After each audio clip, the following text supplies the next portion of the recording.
Bonjour à tous, bonjour à toutes et bienvenue sur la chaîne du Débris Sportif. On se retrouve après quelques mois d'absence, je te l'accorde, mais on revient avec des trucs assez sympas à vous présenter. On va lancer une nouvelle série d'analyses tactiques de choses qu'on peut voir dans des matchs de foot, dans des matchs de NBA. En l'occurrence, là, ça va être de la NBA et probablement que dans les prochains mois, on sera surtout autour de la NBA. On va vous parler de quoi aujourd'hui? On va vous parler de LeBron James qui a fait un match absolument incroyable, hallucinant, hors du commun face aux Raptors. On le rappelle, 43 points, 14 passes décisives, 8 rebonds, un massacre en deuxième mi-temps.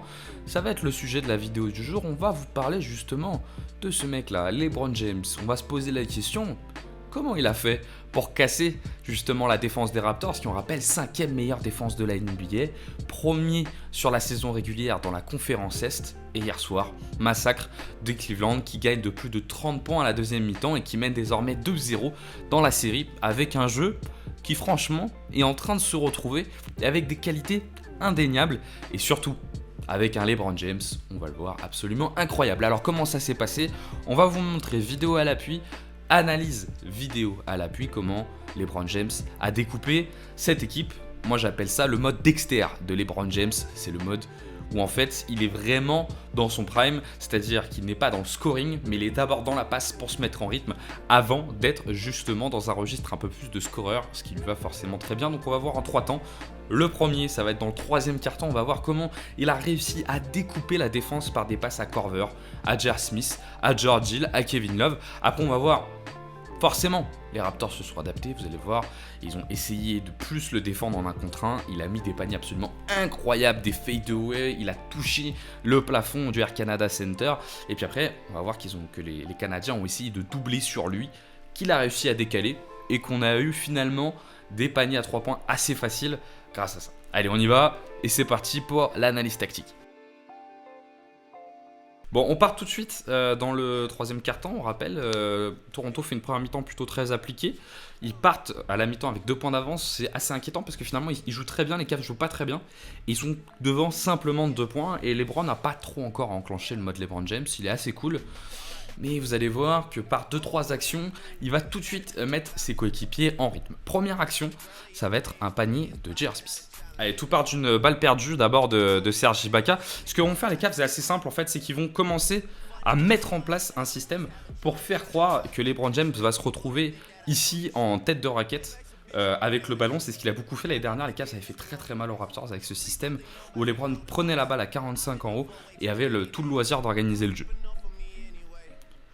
Donc l'action est lancée, c'est ce qu'il fait, il reçoit la balle à 45, tout de suite il arrive à lire la défense, George Hill va aller se déplacer dans le corner évidemment pour prendre l'espace, et c'est J.R. Smith qui sur un double screen avec Korver et Kevin Love va réussir à prendre l'espace et se libérer. Donc voilà, LeBron attend, J.R. Smith remonte et coupe, super passe de LeBron James, et ça finit dedans. On va voir toute l'intelligence de J.R. Smith sur cette action, sachant qu'il est plutôt adroit dans la série à 3 points. En fait, DeRozan ne peut pas passer dessous les écrans, donc il va passer au-dessus, et J.R. Smith va avoir l'intelligence non pas de forcer à 3 points, mais de couper. Après, la passe de LeBron est dans un très bon timing, et ça finit sur un 1. Allez, on se la remet une dernière fois, regardez, récupération de Kyle Korver. Donc comme on vous a dit, on a la feinte de la mettre en haut à LeBron James. Regardez comme ça, voilà, superbe. L'action commence à se dérouler, LeBron la récupère poste haut. Le double écran de Korver et de Kevin Love permet de libérer J.R. Smith. On voit que DeRozan est déjà en retard. Voilà, donc ça va se lancer, vous allez voir. Donc J.R. Smith remonte à 3 points. Et là c'est fini parce qu'en fait, DeRozan il est perdu. Il y a un petit écran en mouvement, c'est pas grave. DeRozan il est perdu et J.R. Smith a l'intelligence de couper. La passe de LeBron est dans un très bon timing. Et ça fait 2 points faciles. En plus, DeRozan va finir avec la faute, ce qui va arranger les affaires des Cleveland Cavaliers. Bon, l'intérêt de cette vidéo, c'est aussi de se demander si les Raptors auraient pu faire mieux, s'ils auraient pu être capables de ne pas laisser les Cavs rentrer dans ce rythme. Et là, on va avoir une action typique où LeBron va très bien lire l'action, mais où les Raptors doivent avoir une capacité à mieux orienter le jeu et à jouer plus intelligemment pour ne pas prendre un panier facile. Vous allez voir, c'est là l'action la plus simple faisable par les Cavs. Donc une remontée facile, Korver à 3 points. On peut pas laisser Corver tout seul quand on est Toronto sur une action comme ça. On va vouloir remonter au ralenti. L'action est hyper simple. C'est un pick à 45 de Kevin Love. Et je crois que c'est Amenobi qui est en retard, si je me trompe pas. Non, ça doit être Kylori qui est en retard. Voilà, le pick est super facile à poser. Kylori a énormément de retard. En plus, il passe dessous. Sur Corver, on peut pas passer dessous. 3 points faciles pour Kyle Korver. C'est la deuxième action où LeBron James en fait est en train de mettre en rythme ses coéquipiers. On voit par contre qu'il force pas le scoring, hein, qu'il est vraiment dans la distribution et qu'il a une attitude finalement très très intelligente avec ses coéquipiers. Troisième action finalement assez simple pour les Cavs. Ça va être un pick and roll tout simple de J.R. Smith. Ils vont doubler sur LeBron James pour lui empêcher l'accès au cercle. Il va ressortir sur J.R. Smith et il va mettre dedans. Là on est encore une fois sur une action où les Raptors peuvent faire beaucoup mieux. Déjà, Anunoby, il doit être capable de prendre LeBron plus haut. Il ne peut pas lui laisser prendre de la vitesse. Il essaye de le faire, mais il doit le faire beaucoup plus tôt. L'action est hyper simple à mettre en place pour les Cavs. Ça finit par un 3 points de J.R. Smith finalement assez facile. On va le revoir. Est-ce qu'il y a un manque d'ajustement là justement sur cette action de la part des Raptors? Clairement parce que Kylori en fait a une hésitation. Il ne sait pas trop quoi faire en fait. Il se demande s'il doit prendre Korver ou J.R. Smith. Korver lui a mis un 3 points juste avant. Il préfère laisser J.R. Smith ouvert. En plus, son homme, c'est plutôt Korver. Donc ça lui permet d'être assez simple. Mais on voit sur cette action l'intelligence aussi du choix de Tyronn Lue de mettre un jeu en fer à cheval avec que des extérieurs, étant donné qu'il n'y a personne dans la raquette, ici, qui permettrait de monter sur J.R. Smith. George Hill est très au large, DeRozan ne peut pas aider. Kevin Love est très au large, Jonas Valanciunas ne peut pas aider, ne peut pas faire sa dissuasion. Du coup, l'accès au cercle est libéré. Les Raptors sont obligés de faire prise à 2 sur cette action. Et finalement, action facile pour J.R. Smith. Action facile pour les Cavs. Et les Cavs prennent à ce moment-là déjà 7 points d'avance sur finalement 2 actions de suite assez faciles. On critique beaucoup Tyronn Lue pour son choix de mettre Kevin Love en poste 5. C'est un exemple parfait. En plus, Jonas Valanciunas n'a pas mis des paniers hier soir et Kevin Love était plutôt bon au rebond. C'est un exemple parfait de comment les Cavs peuvent découper la défense des Raptors grâce aux actions de Kevin Love en poste 5. Jonas Valanciunas n'a aucune possibilité d'aider parce que sinon c'est panier de Kevin Love à 3 points, ou du moins il le craint. Par conséquent, les Raptors sont obligés de faire prise à 2 pour empêcher l'accès au cercle pour LeBron James, et LeBron n'a plus qu'à distribuer. Je vous ai passé encore une passe, un peu comme on a vous expliqué pour Kevin Love, qui était la 4ème du carton de LeBron James, qui était déjà 11 passes décisives à ce moment-là, pour venir sur une action où là vraiment LeBron rentre dans un mode où les Cavs deviennent indéfendables parce que sa qualité de passe est beaucoup trop importante pour pouvoir être réellement défendu. Donc on a cette action de pénétration de DeRozan, bloc de Kevin Love, qui montre que Kevin Love est en train de prendre du rythme offensivement. Et alors là, on va vouloir mettre un tout petit peu en arrière. Déjà, le spacing des Cavs est plutôt bon. C'est-à-dire que on voit que J.R. Smith va prendre à 45 pour 3 points. George Hill va pouvoir se mettre au fond. Et ça va être pareil de l'autre côté en fait avec Kevin Love et Kyle Korver. La variété du jeu des Cavs là est intéressante, c'est que George Hill il va pénétrer plutôt que rester dans le corner. Ça permet de jouer rapide et c'est ce que veut Tyronn Lue. Tyronn Lue dit toujours il faut accélérer le tempo, il faut aller plus vite. Et là, c'est le problème, c'est que LeBron il devient complètement instoppable parce qu'il nous fait des passes qui sont complètement imprévisibles et qui vont mettre complètement en panique la défense des Raptors. L'idée des Raptors est quand même de bloquer LeBron James de l'accès au cercle et lui empêcher de scorer beaucoup de points. C'est un peu l'inverse de ce que faisaient les Pacers. Les Pacers avaient plutôt envie de bloquer les autres et de laisser LeBron scorer autant qu'il voulait. Par ce biais, LeBron n'avait pas de rythme. Alors LeBron avait du rythme, mais ses coéquipiers n'avaient pas de rythme. Là, c'est tout l'inverse qu'essayent de faire les Raptors et c'est plutôt intelligent parce que c'est vrai qu'avec Kevin Love poste 5, les décalages peuvent être faits très très vite et finalement, on peut vite se retrouver avec des gros écarts. Le problème, c'est que là, LeBron arrive à trouver tous ses coéquipiers tout le temps. Qu'est-ce que vont faire les Raptors? Ils vont changer de mode. Ils vont se mettre en mode Pacers et vont essayer à l'inverse de laisser LeBron scorer. Et là, LeBron est rentré complètement en fusion avec les fadeaway que vous avez tous vus. On va vous en montrer quelques-uns, mais vous allez vite comprendre que finalement, les Raptors ne peuvent pas faire grand-chose face à ça. On s'arrête ici. Le premier fade de LeBron est un fadeaway très compliqué. On va voir que la défense de Toronto là change de tactique. Déjà Valanciunas est sorti pour permettre de mettre Potley sur Kevin Love, pour pouvoir le prendre, avoir un peu plus de mobilité. Et là, l'idée, c'est vraiment de laisser LeBron en ISO et de se dire, ok, bon, on ne peut pas se laisser battre collectivement. On veut que ça soit les Cavs qui nous battent par LeBron James. LeBron James met nous des tirs incroyables, mais nous, on va défendre dessus. On fait confiance à Pascal Siakam qui est juste là, qui est plutôt grand, qui a plutôt fait du bon travail sur John Wall au premier tour. Mais on va se rendre compte que LeBron, il va se mettre à mettre des paniers absolument incroyables. Donc voilà, pénétration, facile. Qu'est-ce que vous voulez faire? Il reste 4 secondes. Là, typiquement, l'action est très très bien défendue. Qu'est-ce que vous voulez faire face à ça? Tous les joueurs sont plutôt bien pris. J.R. Smith fait une action pas très intelligente finalement en faisant un faux pick. CJ Mice, cette fois-ci, ne double pas. Vous voyez que J.R. Smith avait mis des paniers avant, donc il ne double pas. Donc on laisse les prendre en un contre un. Il reste que 5 secondes au chrono. C'est plutôt intelligent. Sauf que LeBron James va sortir un panier absolument incroyable.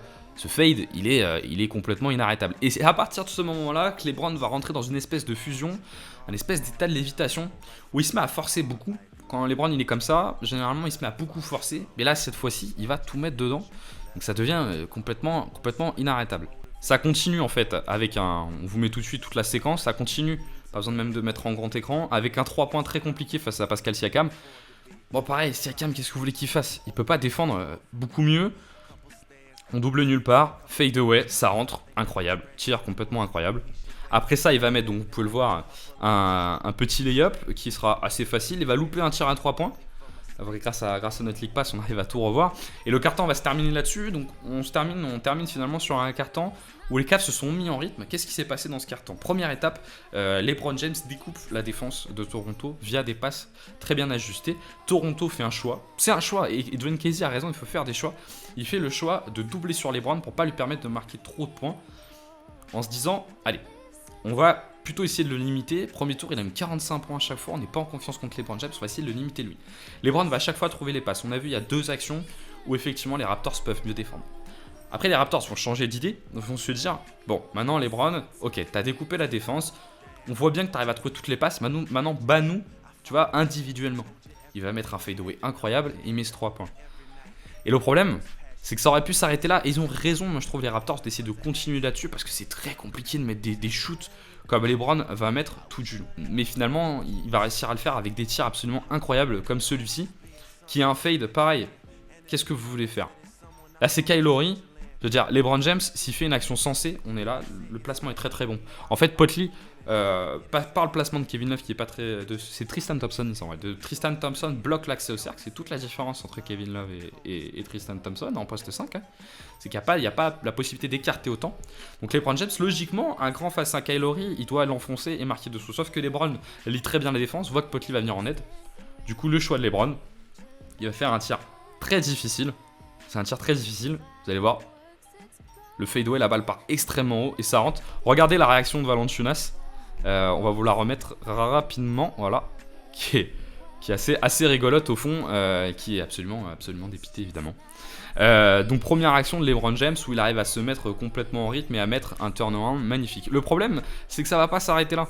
C'est qu'il va continuer à enchaîner les super tirs. Voilà, hier soir, LeBron James, dos au panier, c'était Michael Jordan réincarné, quoi. C'était absolument incroyable.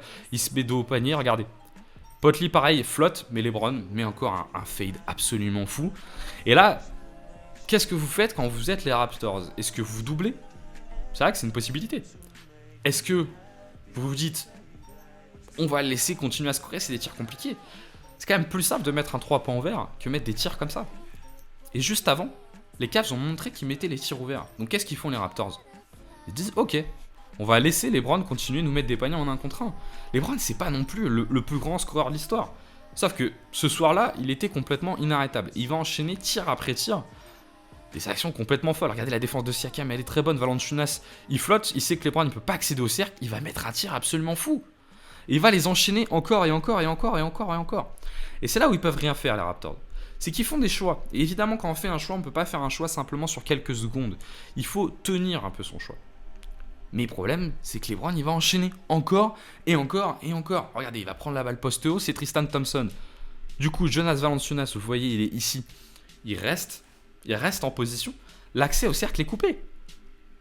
L'accès au cercle est complètement coupé. Qu'est-ce que vous voulez faire? Tristan Thompson monte. Il est face à Valanciunas et LeBron va encore prendre un tir absolument incroyable. Il va en mettre encore et encore et encore et encore. Et finalement, vous pouvez rien faire quand vous êtes face à un mec qui joue comme ça. Sauf peut-être à un moment donné à aller tenter de la prise à 2. Et c'est ce qu'ils ont essayé de faire parce que LeBron a encore mis 2-3 tirs comme ça. Et c'est ce qu'ils ont essayé de faire. Sauf que qu'est-ce qui s'est passé? Ils se sont fait découper comme avant. Donc 3e étape du découpage. Les Raptors s'ajustent, font des prises à 2. Et sauf que le problème, c'est que LeBron, il va avoir l'intelligence de lâcher le ballon. Et là, vous pouvez rien faire. Et là, vous pouvez rien faire parce que là, c'est terminé. En plus, vous avez pris quand même coup de tête, coup sur la tête. à la filée, absolument incroyable quand même, parce que vous avez pris des 3 points sur la tête, absolument inimaginable. Donc là, Potley décide de doubler pour éviter que LeBron prenne de la vitesse. LeBron va tout de suite aller trouver Jeff Green. Et le problème, c'est que la passe, elle est faite par au-dessus. Le problème de Van Vliet, c'est qu'il est... J'avais dit Potley, non, c'est Van Vliet. C'est qu'il est petit, donc elle est facile pour LeBron la passe. Et finalement, ils vont avoir cette intelligence, les Cavs, d'aller se partager le ballon et ils vont mettre dedans. Jeff Green tout de suite roll. Kyle Lowry peut venir plus vite, mais vous voulez qu'il fasse quoi? Qu'est-ce que vous voulez qu'il fasse? Il peut rien faire, finalement. Il peut rien faire. Et J.R. Smith va mettre un 3 points, facile. Et à ce moment-là du match, on est à 110. À combien monte l'écart? On va le voir dans ce 15. Voilà, on a 20 points d'écart, c'est terminé. Bon, c'est assez compliqué. Je veux dire, on a beaucoup vu, j'ai beaucoup vu sur Twitter des gens critiquer la défense finalement des Raptors. Mais qu'est-ce que vous voulez faire? En 3 temps, LeBron les a découpés. Il a commencé avec la distribution parfaite, mise en rythme de tout le monde, le 1 contre 1, réajustement, redistribution. Qu'est-ce que vous voulez faire? Bon, pour finir, que dire sur le reste de cette série? Assez compliqué finalement pour les Raptors de s'ajuster. Dites-moi ce que vous en pensez en commentaire, ça m'intéresse vraiment. Moi je trouve que les Raptors ont plutôt eu un plan de jeu auquel ils se sont tenus et qui a pas trop mal marché. Sauf qu'ils ont eu en phase 2 un mec qui a mis des tirs absolument incroyables. Et c'est là toute la difficulté de jouer face à une superstar. On voit de plus en plus en NBA des équipes qui s'organisent autour de beaucoup de joueurs de qualité. Les Cavs ont fait quelque chose d'autre autour de LeBron James, c'est d'avoir un joueur dominant et d'avoir des shooters autour. Et le problème, c'est que quand ce joueur dominant rentre en fusion, comme il est rentré sur ce match-là, ça devient impossible de défendre. Et c'est exactement ce qui s'est passé dans ce match, étant donné que... Qu'est-ce qui s'est passé? Première mi-temps, LeBron James, il met pas tant de points que ça, il met 20 points, mais il fait 28 en première mi-temps. 20 points, 8 passes d'ess, mais de façon assez discrète. Sauf que les Raptors le défendent plutôt bien. LeBron ne paraît pas si dominant que ça. Bon, il score quand même, mais il paraît pas si dominant que ça. Deuxième mi-temps, il décide de le doubler. Il va distribuer. Après 1 contre 1, facile, il va mettre dedans. Et après, il va redistribuer. Les Raptors ne peuvent rien faire face à ça. On a vu sur 2-3 actions qu'effectivement, ils auraient pu défendre un peu mieux. Mais malgré ça, quand vous êtes battu par un homme comme ça, c'est impossible. Et les Raptors sont pas bêtes. Parce que LeBron, il rentrera pas dans cet état de transe 15 fois par série, quoi. C'est pas possible. Là, il mettait tout dedans. C'était absolument incroyable. Même face aux Pacers où il a mis beaucoup de points, c'était différent. C'était de l'attaque de cercle, c'était pas du tir. Quand vous êtes battu par LeBron James dans le tir, il n'y a rien à faire, c'est terminé. Donc dites-moi en commentaire ce que vous en pensez. Déjà, si vous aimez bien ce type de vidéo. Et si vous trouvez effectivement que les Raptors n'ont pas si mal défendu que ça. Et finalement, il faut juste dire bravo aux Cavs. Bravo aussi à Tyronn Lue avec cette idée de mettre Kevin Love en poste 5. Bon, c'est sûr que défensivement, c'est compliqué. Mais qui permet de laisser beaucoup d'espace à LeBron, d'obliger les Raptors de doubler, de ressortir, de mettre des paniers et de faire confiance à ses coéquipiers. Moi, ça m'intéresse. N'hésitez pas à lâcher un petit like aussi, ça fera plaisir, ça aide la chaîne. Et puis, on se retrouve à très vite. Restez connectés, on trouvera rapidement de quoi parler. Ciao, ciao.